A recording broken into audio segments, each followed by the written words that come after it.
Joel Gallia ta' 35 sena minn Taslima ġiet ikkundannata 16-il xahar ħabs sospiżi għal sentejn wara nstabet ħatja li kienet kompliċi f'telefonata li fiha ġie allegat li kien hemm bomba fuq vapur tal-Gozo Channel. Il-każ seħħ f'Mejju 2018 meta l-Pulizija rċevit rapport ta' teddida ta' bomba fuq vapur tal-Gozo Channel. Dakinhar is-servizz ġie sospiż għal madwar 3 sigħat u nofs sakemm saru l-verifiki meħtieġa fejn irriżulta li r-rapport kien fals. Brabta ma' dan il-każ Ronald Mallia ta' 32 sena mill-Mosta intbagħat 10 xhur ħabs. Il-prosekuzzjoni tmexxiet mis-Supretendent George Cremona u l-Ispettur Omar Zammit mill-Iskwadra ta' kontra t-terrorizmu.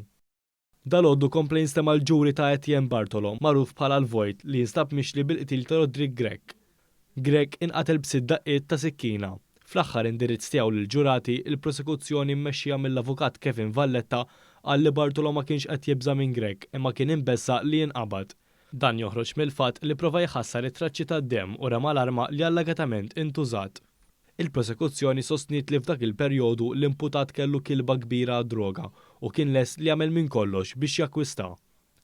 Valletta fakkar lill-ġurati li l-imputat kien ammetta li qatel lil Bartolo fl-istqarrija tiegħu mal-pulizija.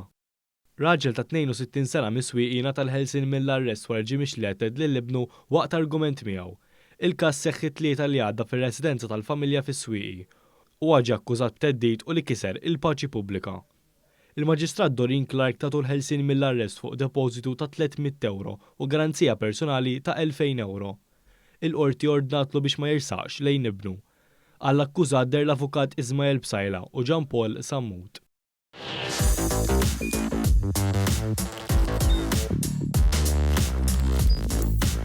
Idħol fuq one.com.mt u hemmhekk tista' tara l-programmi kollha li jxandru fuq One permezz ta' One Play.